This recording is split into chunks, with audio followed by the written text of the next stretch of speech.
course, I was here 8 weeks ago. It's the last day of February 2026, and I know it's going to be a super busy day.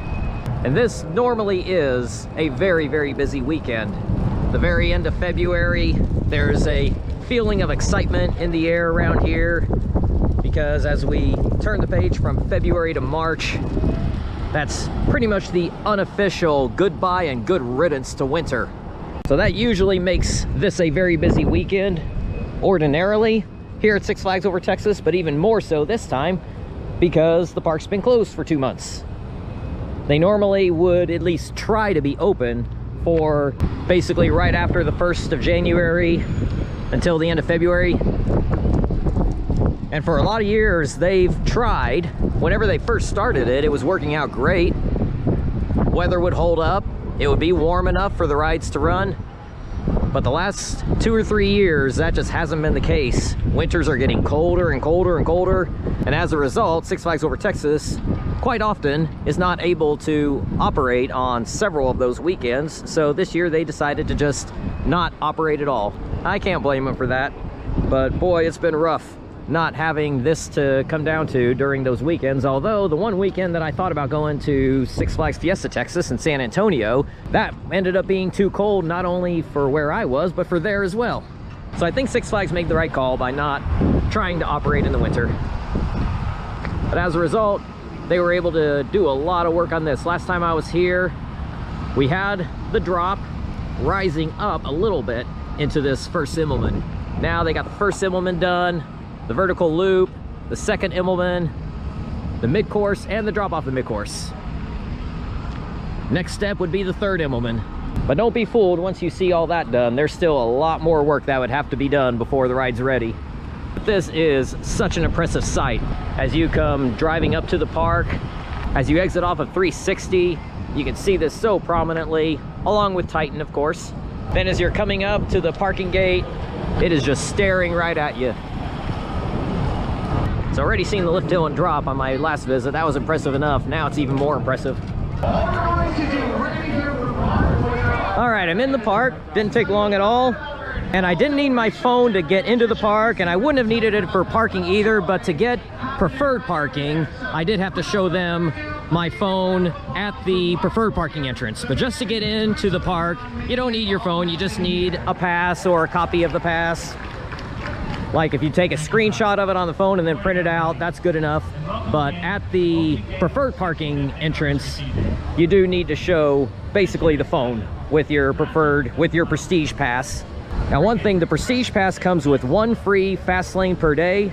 The problem is, at least here at Six Flags Over Texas, you do have to go through the phone to do it. If you have an all-season Flash Pass, that's good at all parks, you're gonna still have to do it over the phone. They don't do any wristbands, they don't do any paper slips or anything like that. It has to all be on the phone. I know most of you probably carry your phone with you and you don't think anything of it. For me, I find that terribly uncomfortable to, and sometimes even painful to ride roller coasters with my phone stored somewhere on me. Well, no rides are open yet. So since no rides are open yet, except for popular YouTubers, I'm gonna go ahead and get my lunch. The YouTubers broke both Mr. Freeze and Batman the Ride. Well, New Texas Giant's also broken. And Titan's queue is almost full. It's been one of those kind of days. It's opening day. You're always gonna have snags on opening day anywhere. But one interesting thing though, they have rerouted the New Texas Giant queue. The Flash Pass, which is now Fast Lane, used to enter in right over here. The regular line would come down here and that would be the merge point. Now it looks like Fast Lane will go up that side. And the other line, I guess, turns down this way and I guess enters into the station somewhere up there. I don't know. They've changed some other queues too. Runaway Mountain, you do not have the Flash Pass merge point. It actually meets at the station where the grouper is. Looks like they've changed a lot in terms of how the queues work, and it might be on every single ride. I've only done one coaster so far, Runaway Mountain, so I saw that there. I did Pirates of Speedlunker Cave, and guess what? Shockwave's broken. But since they're testing, I'm hoping. We'll see. But this could be one of the days, even though we have the after hours pass holder ride time, I may leave early. I may stick around just long enough to get my second meal and then head on to Malibu Jacks. This seems like the perfect time to go do Malibu Jacks and get that credit on a crazy busy day with all the rides broken. Judge Roy's broken. Runaway Mine Train's broken. So of the open rides at this park, the ones that I see as worth riding would be Titan, Aquaman, Pirates of Speedlunker Cave, Runaway Mountain. There are several flat rides also that are broken. Skyscreamer's broken. Oh yeah, Superman is open. That's worth riding. It's got a full queue. But in all honesty, I knew today would be like this.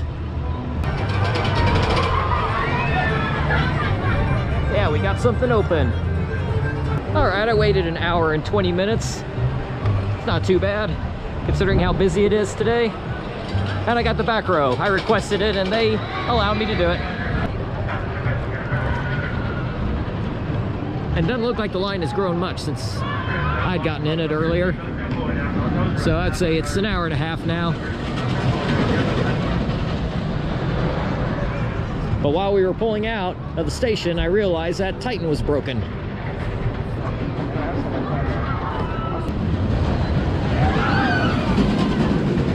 It was riding quite strong today.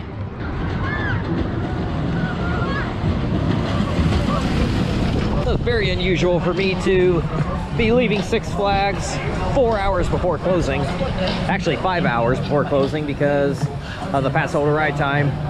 But it's just so incredibly busy here today. It wouldn't be so bad if all the rides were operating as intended. Rides are going down left and right. It's opening day. That happens on opening days everywhere. It does kind of make for a miserable experience if this is your only day here. Now, if you're able to come here anytime or any weekend, then it's not so bad, but I would not recommend this to be your only day to visit here. A day like this, even if you have fast lane, it's not a fun day because it seems like half the people at the park have fast lane. The fast lane lines are super long also. So it does seem like your best views of Tormenta will be from outside the park. Because when you're inside the park, most of the day, you're gonna be having the sun right behind the structure. And here on Sunday morning, I got about 4 hours to spend in the park. Probably won't be as busy as yesterday, especially since it's cloudy. Even though it still feels nice out here, a lot of times people see the clouds and it scares them away. Let's see what we got going on here.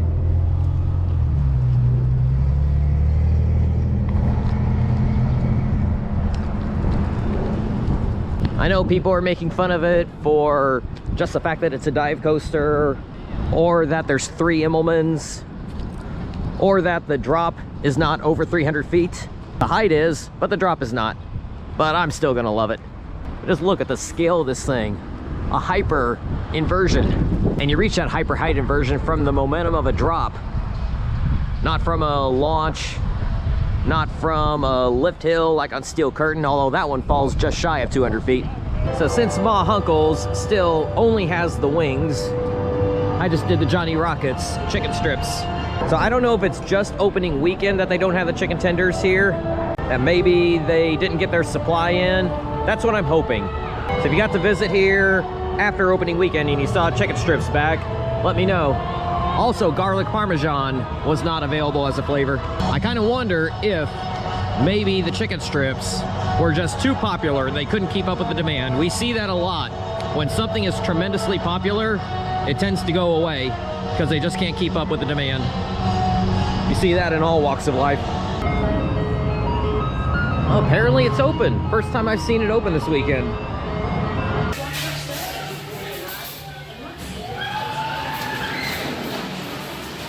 I use my Prestige Pass, one-time skip the line use per visit on Mr. Freeze, and it's just as great as ever. They are only running one side, so that line is gonna be brutal. But using the skip the line was the way to do it because you never know when this thing's gonna break down again. You don't wanna be standing in that line for 45 minutes and then have it go down for the day. Standing in line for 2 hours and have it go down for the day. That was after doing a few laps on Runaway Mine Train, which allowed me to watch Mr. Freeze to see if it was gonna come back up.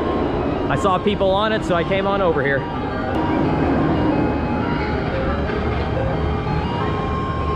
been running for about 20 minutes now, about 6 or 7 cycles.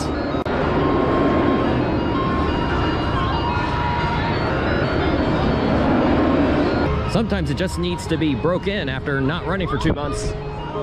So that's it from this visit to Six Flags Over Texas. Much more manageable crowd today. Although, as usual, New Texas Giants and Mr. Freeze's line will be brutal. But I did get 7 laps on Shockwave. Hardly any line there. Then I went over, got on Titan in about 20 minutes. But now I gotta head on out. Yesterday might have been a really rough day for the park, but today seems like it's running much better. They just had to iron out the kinks.